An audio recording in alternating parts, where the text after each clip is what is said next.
Hi, my name is Jim McFall, and this is my comeback story.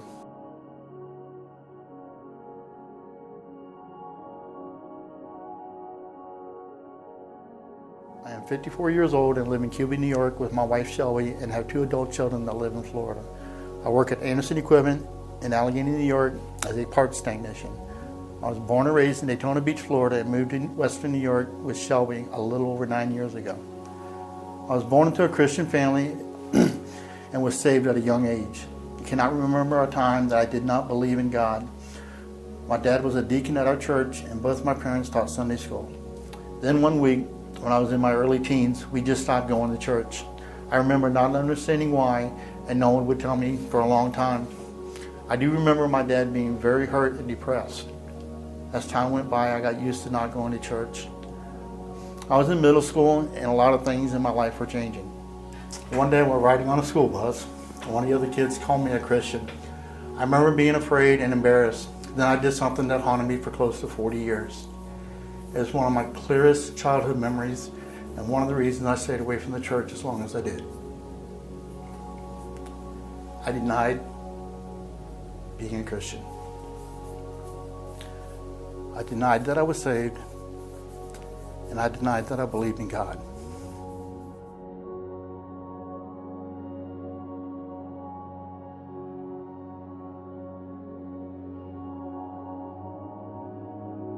The whole time I was doing this, I knew I was lying.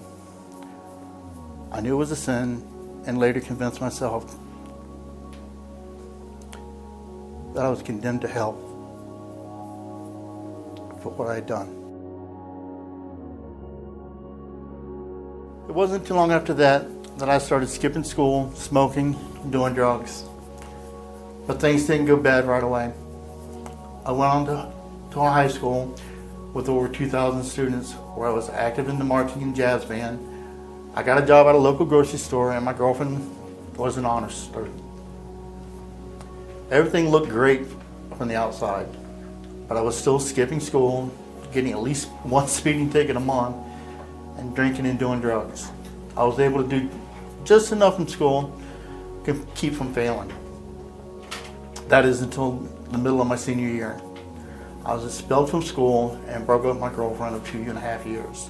When I wasn't working, I was using speed, drinking, snorting coke, or taking pain pills, sometimes all at the same time.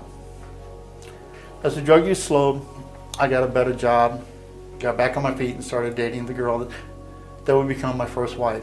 I woke up one morning with a great idea. I don't think it was my idea. I wanted to be a career firefighter, but in order to do that, I had to get my diploma, stop doing drugs, and go to firefighting school. So I did just that.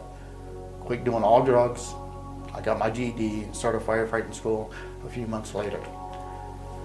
About halfway through firefighting school, I married my first wife. Everything was going pretty good, but I still had to wait about a year before I could take my EMT class. On my first day of EMT class, my instructor was not impressed when I showed up after class was over on my first day. But when I told her the reason I wasn't in class was because my son was being born, she changed her mind. Shortly after I got certified as an EMT, I was hired on the Winter Haven Fire Department and moved there from Daytona. I was good at my job and loved what I was doing. Walking into burning buildings and cutting people out of crashed vehicles and talking to someone at the grocery store a month after performing CPR on them can make you feel 10 feet tall and bulletproof. I was promoted to driver engineer after only 2 years, and my daughter Melinda was born shortly after that. I was feeling invincible. Instead of trying to be such a good firefighter, I should have been concentrating on being a great father and faithful husband. Before Melinda turned 3, I was caught having an affair on duty while at the fire department and lost everything.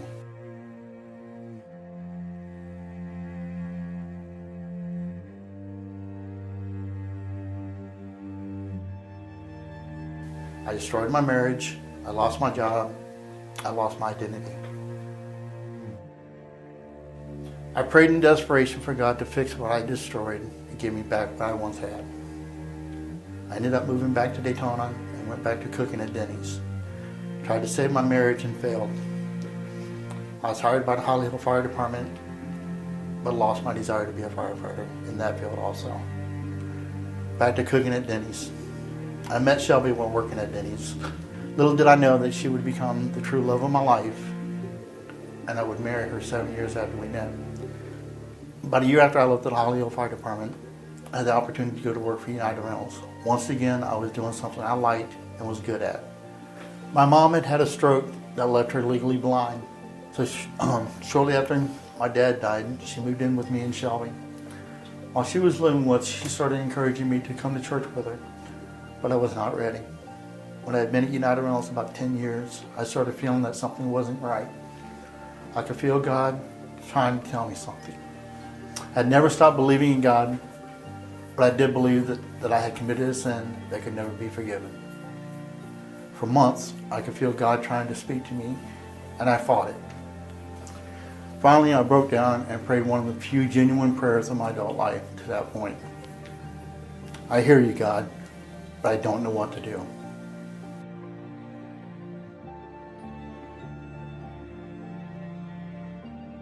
I'm scared. If you point me in the direction you want me to go and give me a little push, I will go.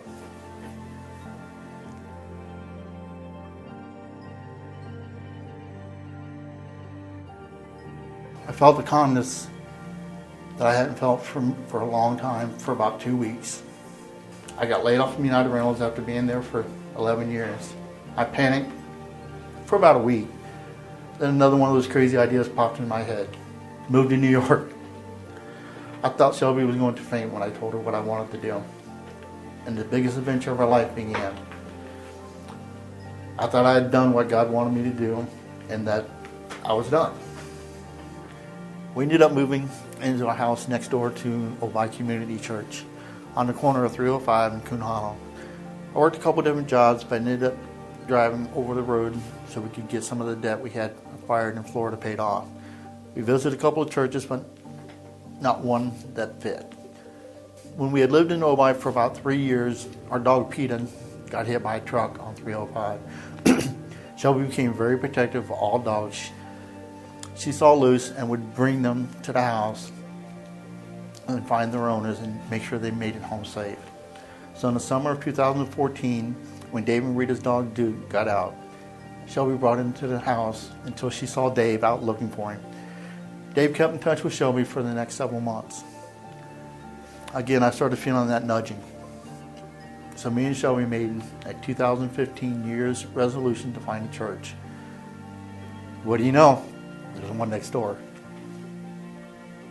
Maybe we could start there. It was awkward walking to a church, not knowing anyone.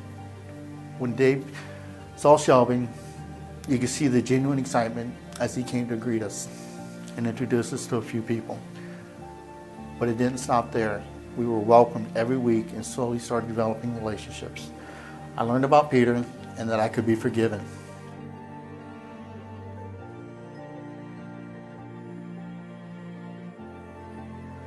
And then the trucking company I was working for went belly up. We got a message to deliver our load and then turn on our trucks. It was then that I knew God was starting to work in our lives. I didn't feel panicked, not even when Shelby told me she didn't want me driving over the road anymore. I knew God would provide. We were encouraged to join a community group. We were hesitant at first, but joining a small group was one of the best things we could have done. That's where we built a lot of relationships and grew our faith. The people in our community group have changed our lives. I'm learning more and more every week. It is amazing how God uses different people to grow my faith. Dave and Rita, my wife Shelby, Jay, Andy, Scott, Matt, Carrie, Dan, Teddy, even the people that I work with that are not believers but are starting to come to me with prayer requests. About a year ago, a gentleman started coming to Ojai that knew very little about the Bible and was ready to give up on coming to church. God used me to have several talks with him before and after services. What that gentleman did not know was that he was pushing me to dig deeper into the Bible so that I could better answer his questions. When that gentleman called me to tell me that he had accepted Christ as his Savior, I was so excited. But when he told me that our conversations had a role in him being saved, it blew me away.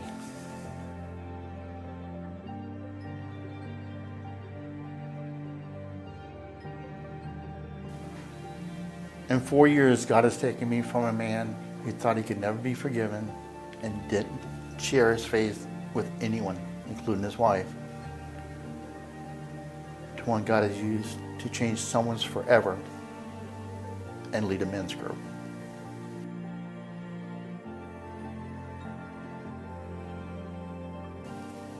That feeling of hopelessness that I had when I believed that I could never be forgiven is something I never, ever, ever want to feel again. And there's no reason for me to ever feel that again. Because Jesus paid that price for me to be forgiven. There's always hope. And Jesus said that he was going to his Father's house to prepare a room for all of us. There's always room for you.